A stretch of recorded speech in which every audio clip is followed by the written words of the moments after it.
last week, it was the UK National Health Service adopting woke language guidelines, ordering staff to replace the term breastfeeding with chest feeding and breast milk with chest milk. Now, so-called gender academics at the Australian National University in Canberra are banning any references to mothers and fathers.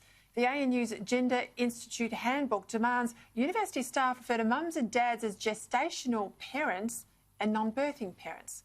For more of this madness, I'm joined from Canberra by Labor MP Joel Fitzgibbon, and from Brisbane, the former Queensland Premier and Sky News contributor Campbell Newman. I've got to start with you, Campbell. You know, this idea that we're banning mother and father at the ANU of all places. Where's Julie Bishop? She's the new Chancellor. What's going on? Yes, well, Julie Bishop is the Chancellor, and this is an opportunity for her to show some leadership by quashing this little left-wing sort of crusade that's clearly brewing up. And perhaps the gestational parents and the non-birthing parents that are watching this evening, who have their kids going there or contemplating their kids going there, will rise up and say, if you don't do something about this left-wing nonsense, our kids will go to a proper university.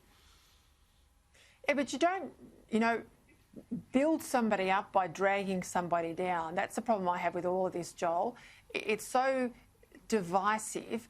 We asked the Education Minister, Alan Tudge, about this today. He provided a statement exclusively to us tonight, and he said, and I quote, "This is woke rubbish and has the effect of undermining confidence in our public universities. I want to see the French Code," this is Justice French's code, "to protect free speech introduced as quickly as possible. I'm working with the chancellors to see that that's done." Now, people at home mightn't realise this. I mean, all universities have public funding, but the ANU is actually a Commonwealth authority, Joel. Can the federal government do something more here? Well, it certainly has to express a very firm view, Peter. When I first heard this, I thought it was a G-up. I mean, what happens if I'm so fortunate to have grandchildren in the not-too-distant future? Rather than teach them to say, Dad, Dad, Dad, they're going to say, what is it, non-birthing parent.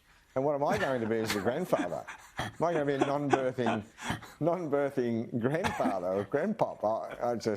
This is the best I've seen since the University of New South Wales, with the proudest and longest serving mining school in the country, decided to divest itself of any financial investment in the fossil fuel industry. I mean, the world's gone completely mad, surely.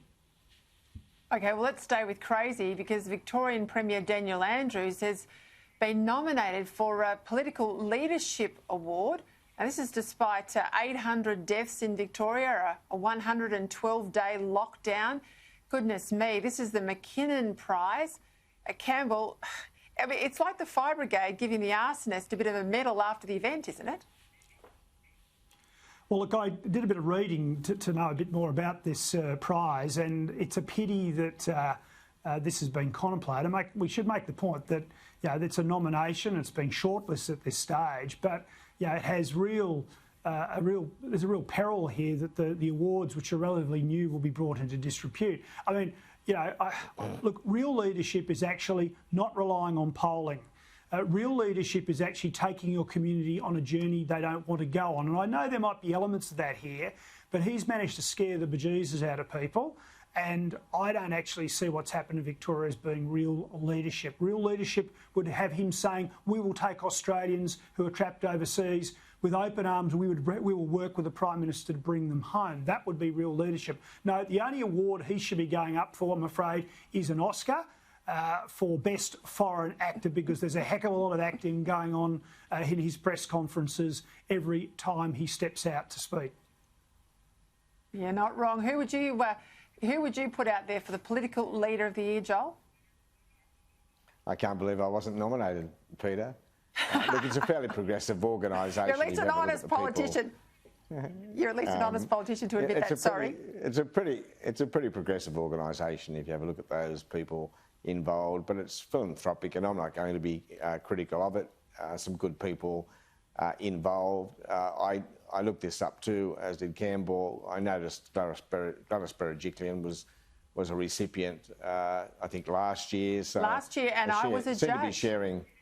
Yeah, I was a judge there last year, but I do note though, as soon as Daniel Andrews got As soon as Daniel Andrews got nominated, I suddenly was no longer a judge.